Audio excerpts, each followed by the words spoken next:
Hoje vamos falar do nosso sistema de aula, que é composto de 3 atividades diárias: circuito de obstáculos, musicalização com instrumentos e brincadeiras.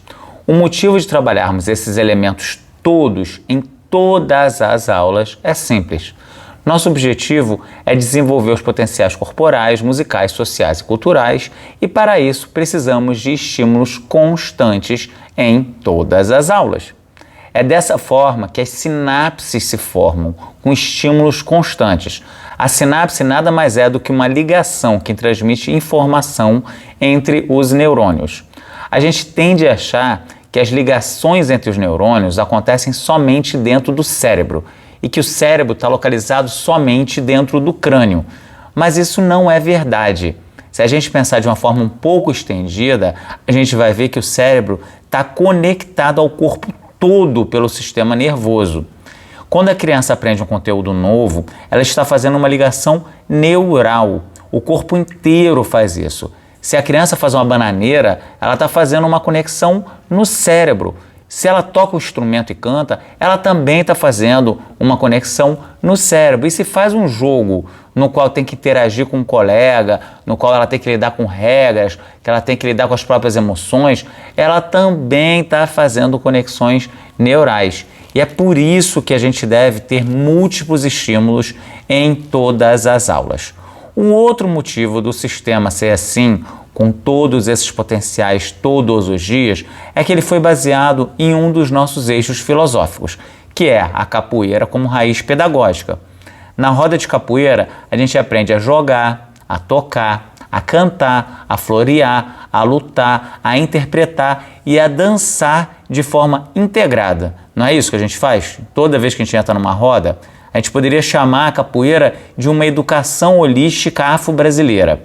Pois bem, as nossas aulas têm que refletir exatamente os mesmos elementos que compõem uma roda de capoeira. A gente abstrai o melhor de cada parte e desenvolve uma maneira de trabalhá-la com intencionalidade pedagógica. Bora ver como é que isso funciona na prática. No circuito, nós vamos trabalhar os potenciais corporais, as chamadas valências físicas, que são força, equilíbrio, velocidade, flexibilidade, coordenação motora e por aí vai. O circuito auxilia também na manutenção do movimento inato, que está dentro do eixo da naturalidade, e na estruturação de uma base geral de movimentos que serão universais a todos os esportes ou atividades físicas que a criança irá fazer no futuro. Saber puxar, empurrar, girar, escorregar, equilibrar, chutar, tudo isso é pré-requisito para qualquer atividade que a criança for fazer. Seja jogar um futebol com os amigos, seja dançar um forró, seja remar uma canoa, ou se defender de algum desafeto numa briga, ou brincar na rua com os amiguinhos de alguma atividade física. Parece sem importância que a gente está fazendo talvez uma cambalhota, que a gente está fazendo um rolinho no colchão, mas não é essa a importância. Aquela simples cambalhotinha que você está fazendo na sua aula pode ser o despertar de uma carreira esportiva ou artística que você não sabe se vai acontecer. Ninguém tem o poder de dizer se vai acontecer no futuro. Mas certamente a gente pode dizer que sem o seu trabalho, talvez jamais fosse acontecer esse despertar para essa criança específica. Pode ser também que um dia a criança caia da escada, simplesmente uma coisa banal, não precisa ser uma medalha de ouro nas Olimpíadas. Pode ser que a criança caia da escada e não se machuque, não vai para o hospital, simplesmente porque aprendeu a rolar e a escorregar nas suas aulas. Isso tudo é muito forte e está sendo potencializado por você. Com o quê? Com um simples circuito de obstáculos. Olha a coisa mais simples. Você está modificando a vida de uma pessoa fazendo um simples circuito de obstáculos em todas as suas aulas. Vamos agora falar da parte musical com os instrumentos. As crianças pequenas, elas adoram explorar os instrumentos, mas às vezes eles podem ser um pouco perigosos, porque o pandeiro pode ter uma ponta pontiaguda, um tambor pode ter uma armação muito pesada de ferro, uma madeira muito pesada, que pode cair e esmagar o pezinho de uma criança, pode esmagar um dedinho de uma criança. E a gente precisa, para isso, antes de falar mesmo de música, a gente precisa ter instrumentos adaptados às crianças. como tambores pequenos, baquetinhas grossas, que eles não possam usar como arma para furar o olho um do outro, e também pandeiros leves, agogô leve, tudo que seja apropriado para o tamanho das crianças. Com esses instrumentos, nós vamos estimular a exploração de sons, de timbres, de ritmos, de afinações e por aí vai.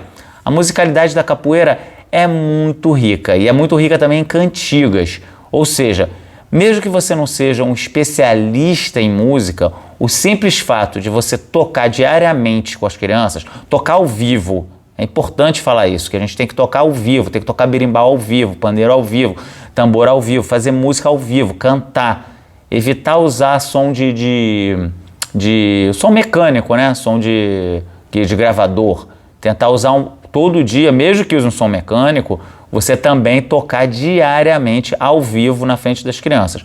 E cantar músicas enquanto elas estão explorando os instrumentos, enquanto elas estão cantando junto contigo. E só isso, só fazer uns minutinhos de música todo dia com elas tocando instrumento e cantando, já irá desenvolver o potencial musical e uma coisa muito importante que é o amor pelo som e pelo ritmo. Quem sabe se essa sua criança não vai virar um músico no futuro ou se ela vai simplesmente gostar de instrumentos.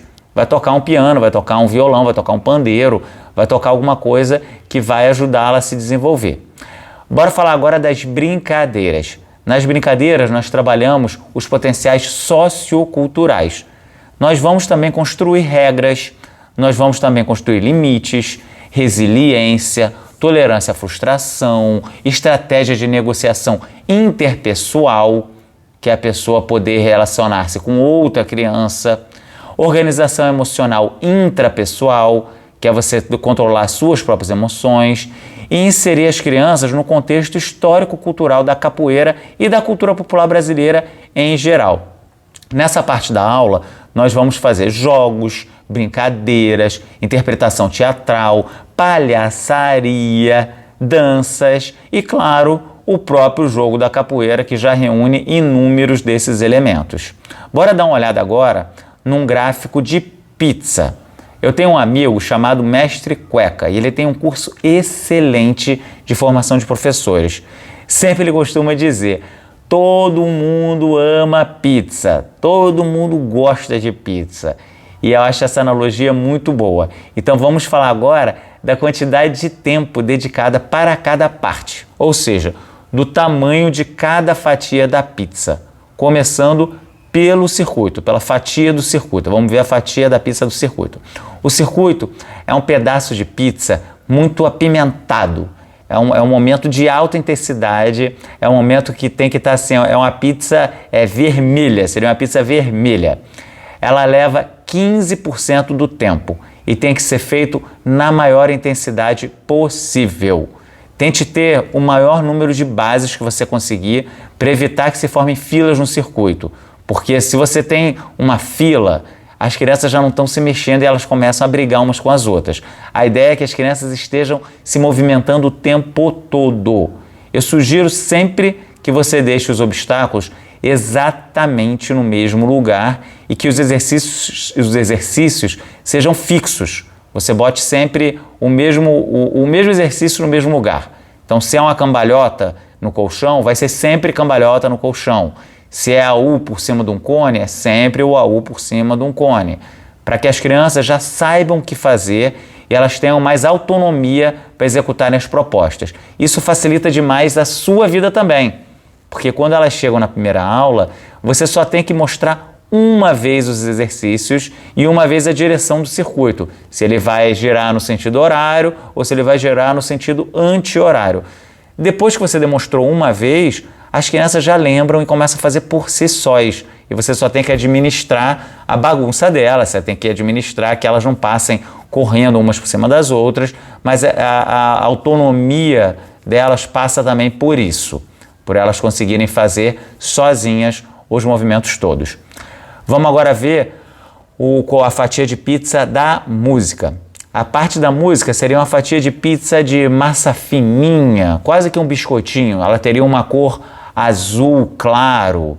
Ela é uma parte que a gente vai pensar que é um repouso ativo, ela é para ser saboreada rapidamente, ela é para ser feita de uma maneira tranquila, e a gente vai também usar a mesma quantidade de tempo do circuito, a gente vai usar 15% do tempo, mas diferentemente do circuito, ela vai ser feita em baixa intensidade, apenas pelo tempo suficiente para que as crianças cantem algumas músicas, algumas cantigas e explorem alguns instrumentos.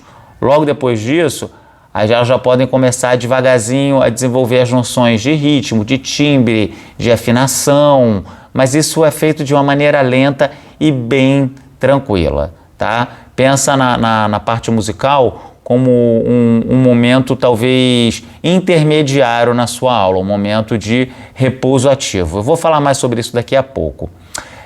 Bora focar agora na brincadeira, que é a maior fatia da pizza. A maior fatia da pizza é dedicada sempre às brincadeiras, porque é nessa parte que as crianças efetivamente irão interagir umas com as outras. Elas vão negociar, desenvolver aquela resiliência, desenvolver a tolerância à frustração e vão simular situações da vida social de forma lúdica. Além disso, na hora das brincadeiras, as crianças também vão trabalhar os aspectos corporais que a gente faz no circuito e também os aspectos musicais que a gente faz na hora da música.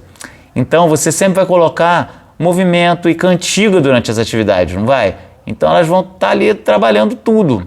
Essa parte, ela vai levar 70% do tempo. E você pode colocar quantas brincadeiras você desejar. Imagina que é uma pizza que você pode botar catupiry, você pode botar nessa fatia também pode botar carne seca, você pode botar tomate, você pode botar o que você quiser. Dependendo da intenção da sua aula, você vai botar mais ou menos brincadeiras. Você vai tentar sempre unir as brincadeiras com cantigas temáticas, movimentos que se relacionem com as cantigas. Por exemplo, digamos que eu quero cantar um Paranauê e eu ir rimando. Quero ver um caranguejo, Paraná, e agora um aú, Paraná, Paranauê, Paranauê, Paraná. Quero ver um rabu de arraia, Paraná, e o sapo cururu, Paraná, Paranauê. As crianças vão ouvindo isso e vão fazendo movimento. Então eu estou ligando os potenciais musicais, os corporais, os sociais, os culturais, todos numa simples rima de Paraná, Paranauê. Depois que as crianças fizerem 1 minuto de capoeira, ouvindo esse Paranauê, fazendo vários movimentos, elas já estarão chegando no limite do cansaço. E isso é importante que você perceba, um termômetro. Quando elas estiverem chegando no limite do cansaço, que é geralmente em torno de 1 minuto de alta intensidade, você já coloca um repouso ativo. E esse repouso ativo também pode ser feito com brincadeira, ele também pode ser feito com cantiga, ele também pode ter algum movimento. Mas ele tem que ser menos intenso que a parte principal. Então, digamos que eu do Paranauê eu já vou emendar. Adão, Adão, cadê as crianças, Adão? Cadê as crianças, Adão? As crianças foram se esconder, Adão, Adão. Aí as crianças já sabem, quando elas escutam isso, que é o momento delas se esconderem. Elas vão se esconder em algum lugar, eu vou procurá-las. Isso já é o repouso ativo. Quando eu achá-las, elas vão ficar loucas e a gente já começa com uma outra brincadeira em alta intensidade. Vamos lá. Para terminar, vamos falar sobre a ordem das atividades. Todo mundo pergunta, em qual ordem eu devo colocar cada fatia da pizza? Eu devo começar com o circuito, eu devo começar com a música, eu devo começar com as brincadeiras? E a resposta para isso é: não existe ordem. Isso depende da sua turma. Digamos que você tem uma galerinha que tem entre 1 e 2 aninhos de idade. Provavelmente com essa turma você vai querer iniciar com os instrumentos, porque o formato e o som dos instrumentos atrai os bebezinhos. Depois dos instrumentos, você pode levá-los para explorarem o circuito. As crianças piquititinhas de 1 a 2 anos, elas vão explorar livremente o circuito, elas vão andar de um lado para o outro, elas vão estar começando a fazer um rolinho, vão começar a pular, vão começar a pegar numa cordinha. E aí, no final disso, você vai fazer as brincadeiras. Então você começou por instrumento, foi para o circuito e termina com brincadeira.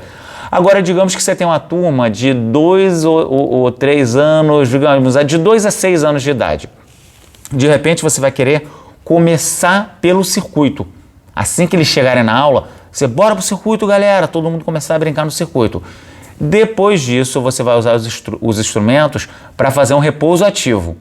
Aí sim, o instrumento vai servir como um momento de repouso ativo. Elas vão ter feito o circuito em alta intensidade, estão se matando de fazer movimento. Antes delas ficarem cansadas, você pega e fala: procure os instrumentos, galera, os instrumentos estão escondidos, vamos procurar. Isso já é uma brincadeira, já faz parte do repouso ativo.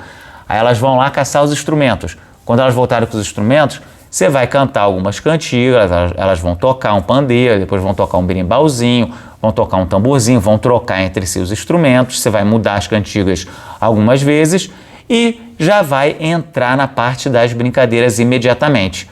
Esconde os instrumentos, galera, esconde tudo, esconde. Elas vão esconder os instrumentos e aí você já começa com as suas brincadeiras. Ou seja, a sua ordem com essa turma foi circuito, depois instrumentos, depois brincadeiras. Aí vamos dizer que você tem uma turminha de 7 a 12 anos de idade. E aí essa galerinha tá chegando na aula e você já quer começar com brincadeiras. Você começa com brincadeira, muito movimento, muito AU, muito jogo, muito pique. Aí depois disso, quando elas já estiverem assim, mortas de tanto brincar, de tanto fazer movimentos, isso é treino, toda brincadeira tem um treino. Aí você vai pegá-las e falar: bora pro circuito agora. Aí elas vão fazer mais algumas repetições de vários movimentos.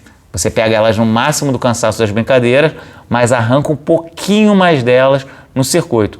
E na hora que você for terminar, você vai fazer uma roda de capoeira. Na roda de capoeira, as crianças vão tocar os instrumentos e vão cantar. Então elas já estão fazendo música. Ou seja, a ordem com essa galerinha foi brincadeira, depois circuito e depois instrumentos já na roda de capoeira. Ou seja, tudo depende da sua turma e da sua estratégia pedagógica. O importante é você sempre ter esses 3 elementos presentes para poder extrair o melhor dos potenciais corporais, dos potenciais musicais, dos potenciais sociais e dos potenciais culturais em todas as aulas.